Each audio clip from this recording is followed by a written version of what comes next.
Hello बच्चों, कैसे हैं सभी। चलिए ठीक है ना सभी। तो आज इस वीडियो में हम डिस्कस करेंगे ब्लैक बॉडी रेडिएशंस के बारे में। ये जो इलेक्ट्रोमैग्नेटिक वेव थ्योरी हमने डिस्कस किया था, उसके बाद हमने पार्टिकल नेचर के लिए प्लैंक्स क्वांटम थ्योरी डिस्कस किया। तो इलेक्ट्रोमैग्नेटिक वेव थ्योरी के बेस पे हम ब्लैक बॉडी रेडिएशंस को एक्सप्लेन नहीं कर पाए थे। तो सबसे पहले तो ब्लैक बॉडी रेडिएशंस होते क्या हैं, तो हम ये डिस्कस करें कि ब्लैक बॉडी क्या है और ब्लैक बॉडी से निकलने वाली रेडिएशंस को ब्लैक बॉडी रेडिएशंस कहा जाता है। तो ब्लैक बॉडी किसे कहेंगे? The objects which are perfect absorber और emitter of radiations. Perfect absorber और इमिटर ऑफ रेडिएशंस। मतलब क्या है कि कोई भी ऐसा ऑब्जेक्ट जिसके ऊपर, जैसे मान लो ये कोई ऑब्जेक्ट है, तो इसको जो भी एनर्जी हम दे रहे हैं, जिस भी फॉर्म में जितनी एनर्जी इसको दें रेडिएशंस की फॉर्म में, वो पूरे का पूरा ये एब्जॉर्ब कर ले, 100% एब्जॉर्ब कर ले, तो परफेक्ट एब्जॉर्बर है। ठीक है।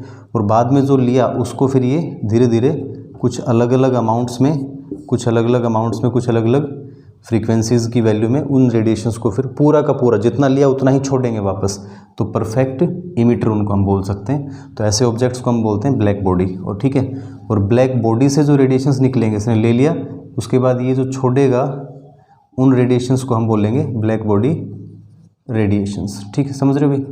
क्लियर है? ब्लैक बॉडी और ब्लैक बॉडी रेडिएशंस।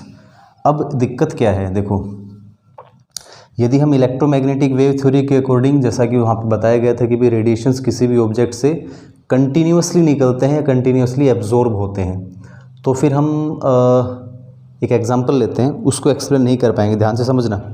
यदि आप आयरन रॉड को फर्नेस में, भट्ठी में हीट करना स्टार्ट करें, तो स्टार्टिंग में थोड़ा डल रेड कलर का, वो जब थोड़ा गर्म होगा तो रेडिश कलर का हो जाता है। और ज़्यादा हीट करोगे तो ब्राइट रेड आएगा, चमकदार लाल पूरा रेड हो जाएगा। उसके बाद और हाई टेम्परेचर पे हीट करेंगे तो कलर चेंज होगा, वाइट कलर का हो जाएगा। और बहुत हाई टेम्परेचर पे हीट कर दें तो iron rod will become blue. ठीक है। तो अभी क्या हुआ वहाँ पे, हम पहले देख रहे हैं हल्का रेड, फिर ब्राइट रेड, फिर वाइट, फिर blue, light red, dark red लिख सकता हूँ मैं, डार्क रेड या ब्राइट रेड, है ना। उसके बाद वाइट और फिर आ गया ब्लू। तो कलर्स जो हमें दिखते हैं वो कैसे दिखते हैं कि उस पर्टिकुलर ऑब्जेक्ट से कुछ रेडिएशंस निकल रही हैं, वो छोड़ रहा है रेडिएशंस, और उसकी वेवलेंथ के अकॉर्डिंग अलग अलग कलर वो शो करते हैं। तो स्टार्टिंग में वो जो रेडिएशंस छोड़ रहा है उनकी वेवलेंथ क्या है? ज़्यादा है। फिर थोड़ा वेवलेंथ और कम हुआ, फिर डिक्रीज़ हुआ और वेवलेंथ डिक्रीज़ हो रहा है, क्योंकि यहाँ पे एनर्जी इंक्रीज़ हो रही है।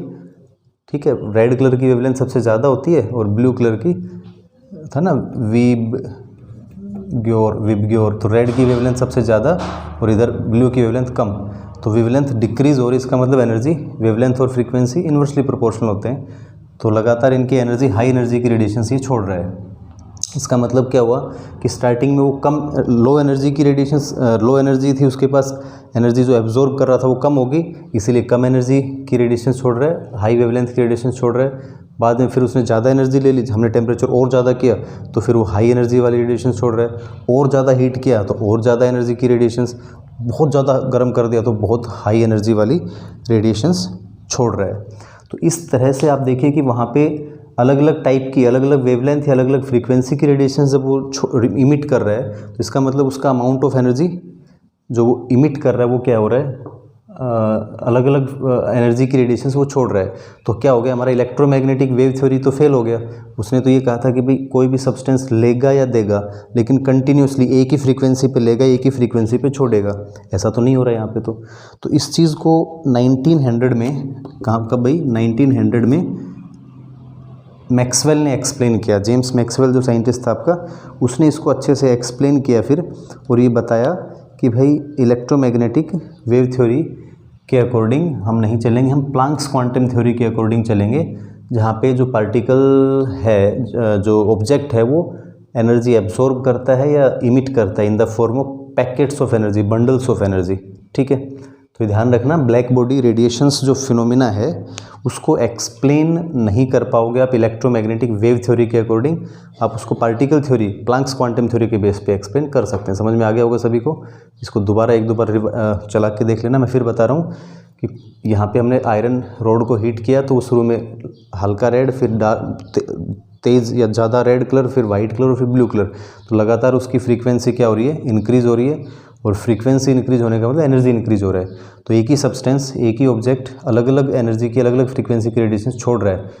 तो ये पार्टिकल नेचर के बेस पे तो आप एक्सप्लेन कर सकते हो, वेव नेचर के बेस पे एक्सप्लेन नहीं कर पाओगे। चलिए, थैंक यू।